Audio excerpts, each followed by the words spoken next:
Hello guys, welcome to my YouTube channel.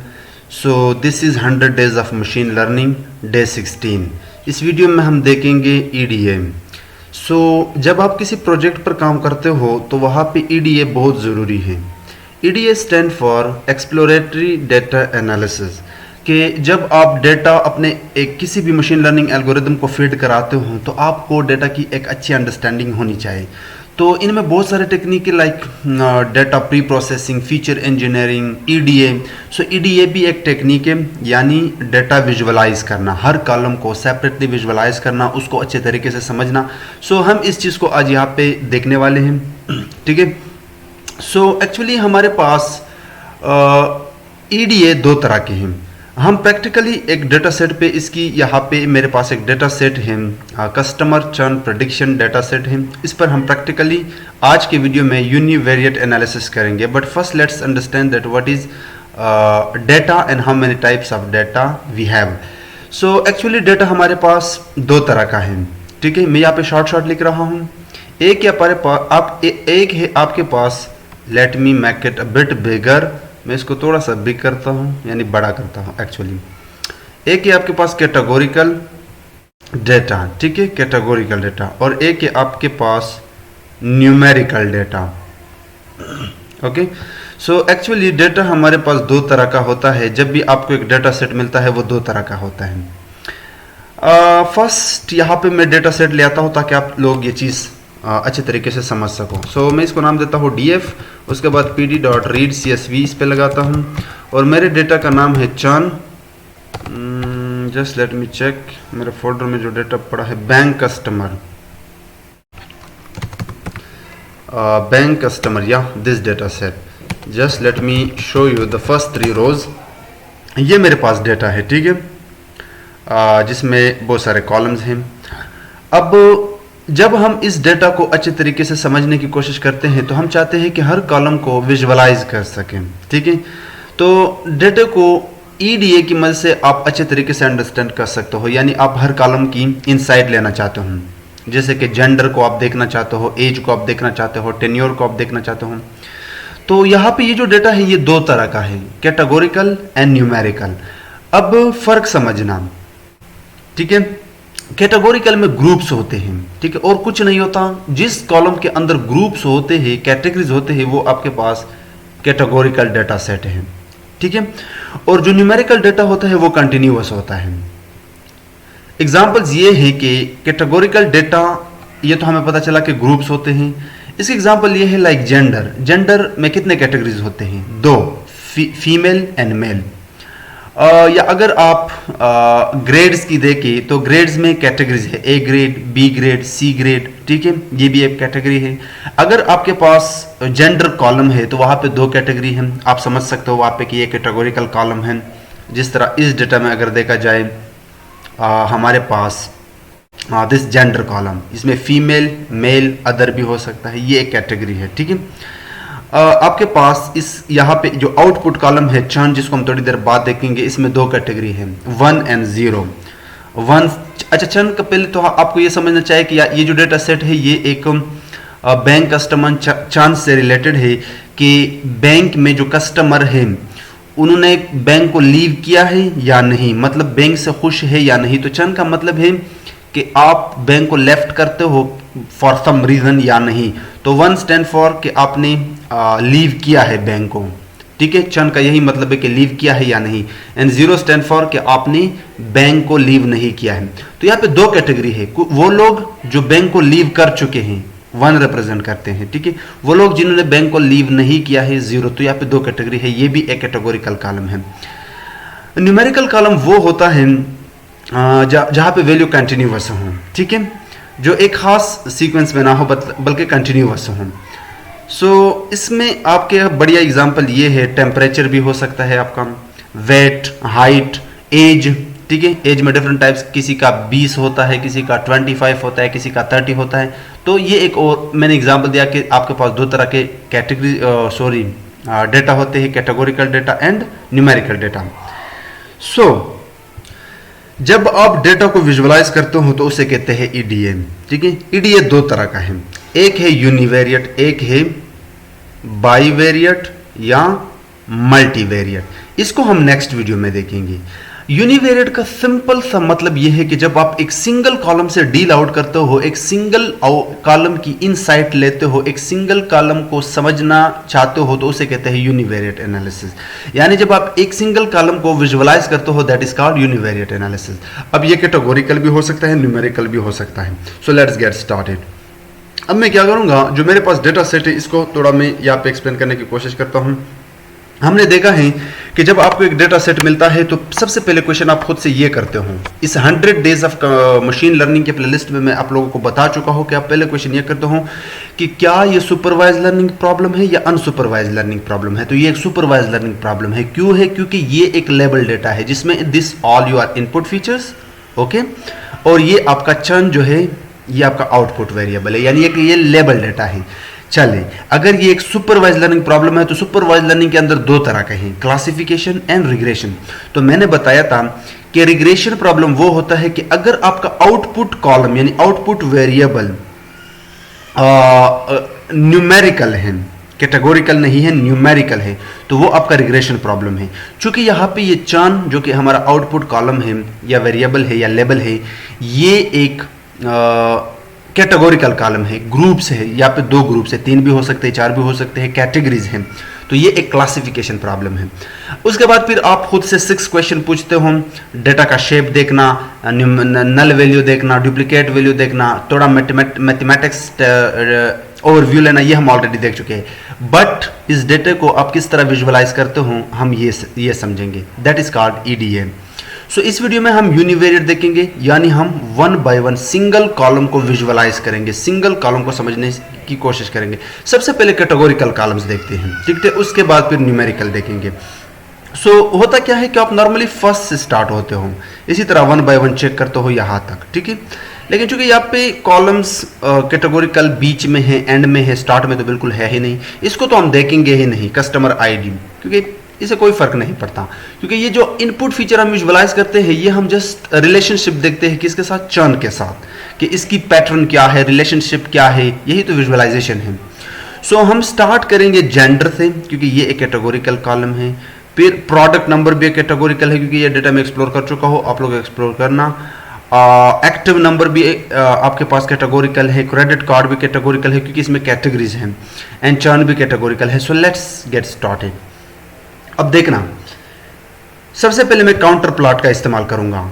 Counter plot simply आप इतना समझना कि जब आप किसी डेटा को विजुअलाइज करते हो, ईडीए परफॉर्म करते हो, यूनिवेरिएट एनालिसिस परफॉर्म करते हो किसी कैटेगोरिकल कॉलम पर, तो काउंट प्लॉट आपको फ्रीक्वेंसी बताता है उस कॉलम का। कैसे? आप यहाँ पे एसएनएस का इस्तेमाल करके काउंट, और मुझे सबसे पहले तो एसएनएस इंपोर्ट करना होगा, इंपोर्ट सीबॉर्न लाइब्रेरी, ये विजुअलाइजेशन का लाइब्रेरी है, इसको एसएनएस की तरह मैं यहाँ पे इंपोर्ट करता हूँ, कुछ सेल्स ऐड करता हूँ, उसके बाद sns.countplot, और इसमें मैं अपने डीएफ का जो जेंडर वाला कॉलम है वो पेश करता हूँ, ठीक है। सो ये देखना, जेंडर में हमारे पास फीमेल है एंड मेल है, तो ये जेंडर कॉलम की काउंट बता रहा है, फ्रीक्वेंसी बता रहा है कि आपके इस वाले कॉलम में मेल की जो फ्रीक्वेंसी है, तादाद है, वो लगभग 5000 से अबाव है। सो अगर आप डेटा का शेप देखें, df.shape, so total we have 10,000 rows, 10,000 members भी आप कह सकते हो, कस्टमर भी आप कह सकते हो।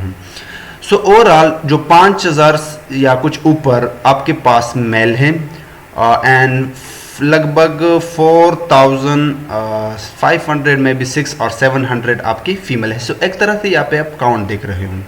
ये चीज़ आप इस तरह भी देख सकते हो कि आप क्या करते हो, डीएफ के अंदर जाके जेंडर वाला कॉलम निकाल के इस पे लगाते हो आप वैल्यू काउंट्स। सो ये भी आपको यही बताता है कि you are male and females are this thing 5477 इनकी फ्रीक्वेंसी है, एंड फीमेल की है 4543। और यही सेम काम एक और तरीके से भी आप कर सकते हो कि डीएफ से अपना जेंडर निकाल के इस पे आप लगाते हो वैल्यू काउंट्स, फिर आप इस पे लगाते हो प्लॉट, और प्लॉट के अंदर आप बताते हो काइंड, और हम बताते हैं बार। तो यही सेम काम, ये भी आपको यही सेम काम बताएगा कि मेल की इतनी तादाद है एंड फीमेल की इतनी तादाद है, फ्रीक्वेंसी है आपकी इस कॉलम में। Now let's check another one, हमारे पास एक और था like product number. So if I do the same thing like use, इन तीनों में से आप किसी का भी इस्तेमाल करो. सो आई यूज काउंट और DF के प्रोडक्ट में जाके अगर मैं इसको दिखाऊँ तो यू वुड सी कि ये भी आपको, सो एक्चुअली 4 ग्रुप्स है, 4 कैटेगरीज है, 1 2 3 4. ये एक नंबर दिया गया है, प्रोडक्ट नंबर है, ठीक है, कस्टमर्स को. सो यहाँ पे इसका मतलब है कि जो 1 ग्रुप दिया गया है प्रोडक्ट नंबर का, उन कस्टमर्स की तादाद है 5000, और जो 2 क्रेडिट प्रोडक्ट नंबर दिया गया है कस्टमर्स को, उन कस्टमर्स की तादाद है 4000 I think 700 may be. And यहाँ पे 3 and 4 बहुत कम है. And you can do the same thing like in this way कि अगर आप प्रोडक्ट में जाके इनकी वैल्यू काउंट्स निकालो तो यू सॉरी मुझे इसको ठीक करना था. या let me run it again. Okay, let me run it again. As you can see, your first product number is this much frequency और count, और second one की ये frequency आपके पास बिल्कुल सामने है. सो आप देख सकते हो, ठीक है. अब अगर आप चाहते हो कि आप काउंट या फ्रीक्वेंसी मालूम करें, सेम लाइक दिस थिंग कि हमने जो काउंट यहाँ पे मालूम किया किसी भी कैटेगोरिकल कॉलम के अंदर, वो चीज़ आप अगर परसेंटेज में देखना चाहते हो तो उसके लिए आप पाई चार्ट का इस्तेमाल कर सकते हो, ठीक है. सो आप क्या करते हो, पाई चार्ट आप इस तरह करते हो कि लेट्स से जो हमारे पास जेंडर था, अगर मैं उस कॉलम पे यहाँ पे वैल्यू काउंट लगाऊं, काउंट्स, और इसको रन करूं, this is the frequency for male and female. अगर मैं इस पे प्लॉट लगाऊं और प्लॉट के अंदर जाके मैं काइंड इस बार के बजाय पाई दूं, ठीक है, देन यू विल सी कि ये आपको एक सर्कल देगा, एक पाई चार्ट देगा. But as you can see here, this yellow colour is female group and this blue colour is male group. लेकिन इसके अंदर आपको एक आर्ग्यूमेंट पास करना पड़ता है, ऑटो परसेंटेज इक्वल टू, आपको यही फॉर्मेट देना है कि percent dot two float, run it.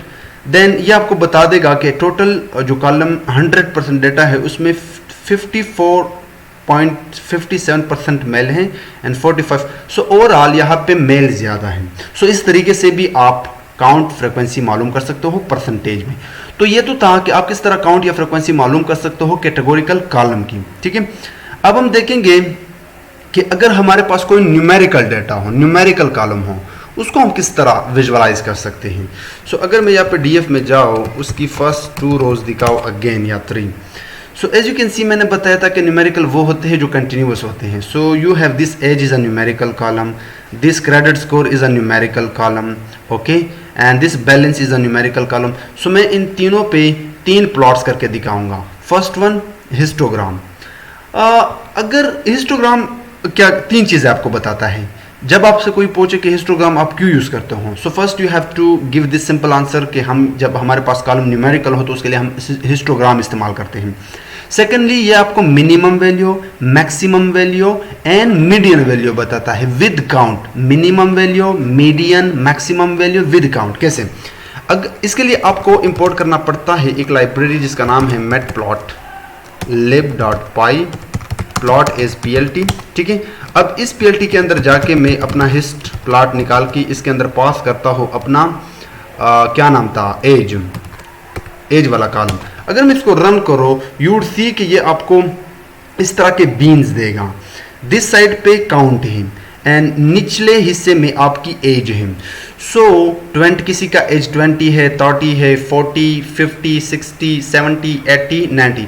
So overall जो मिनिमम वैल्यू है, मिनिमम एज है, वो 20 है. मैंने बताया कि हिस्टोग्राम आपको 3 चीज़ें देता है. मिनिमम वैल्यू, तो मुझे मालूम हुआ कि जो सबसे कम उम्र के लोग हैं वो 20 एज हैं, वो 20 एज है, और जो सबसे बड़े उम्र का एज है वो 90 है. अब यहाँ पे ये जो काउंट भी साथ में बताता है कि जो वो लोग जिनकी एज 20 है उनकी तादाद, उनकी फ्रिक्वेंसी, उनकी काउंट 500 है. वो लोग जिनकी एज 40 है उनकी फ्रिक्वेंसी 3500 है, ठीक है. सो एंड साथ में ये मीडियन भी बताता है, ठीक है.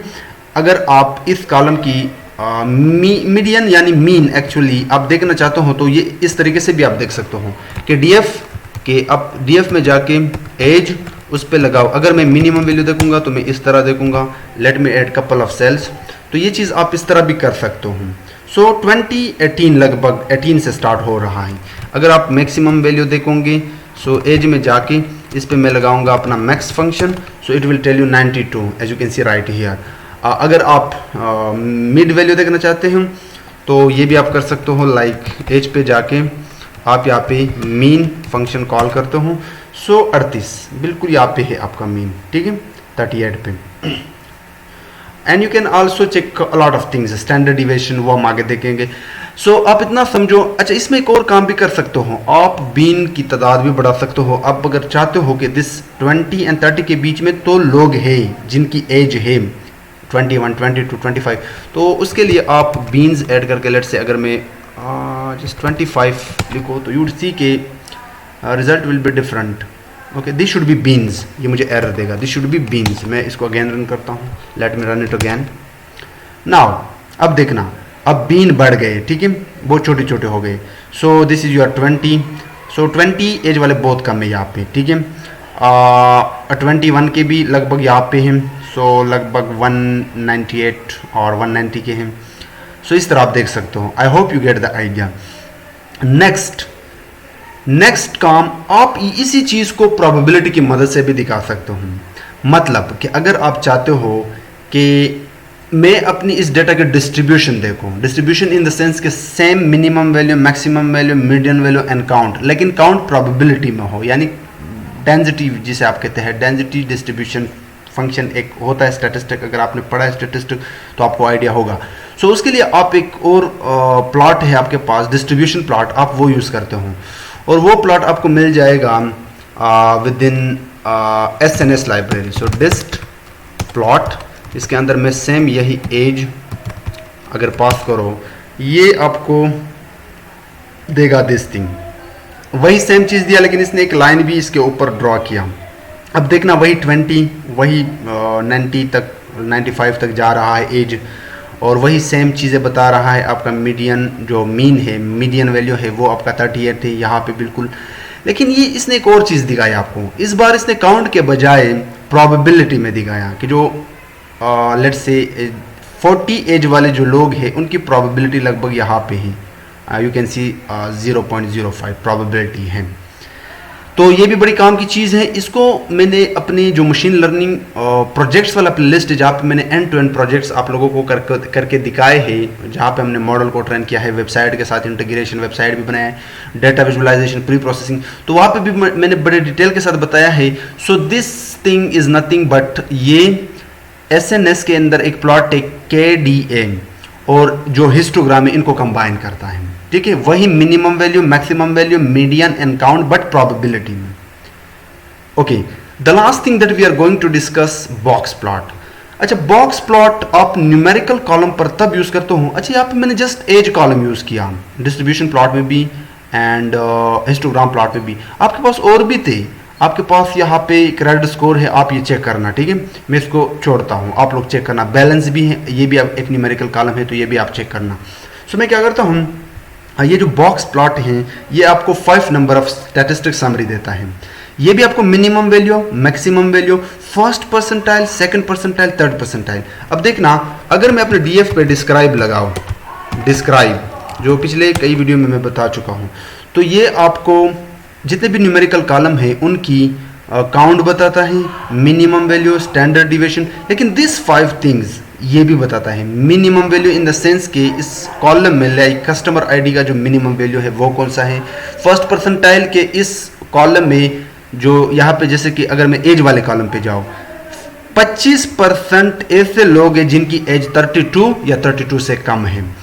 50% ऐसे लोग हैं जिनकी एज 37 या 37 से कम है। एंड 75% ऐसे लोग हैं जिनकी एज 44 या 44 से कम है। एंड मैक्सिमम यानी मैक्सिमम एज, और हमने देखा था वो 92 था। एंड मिनिमम एज हमने देखा था वो 20 था या 18 था।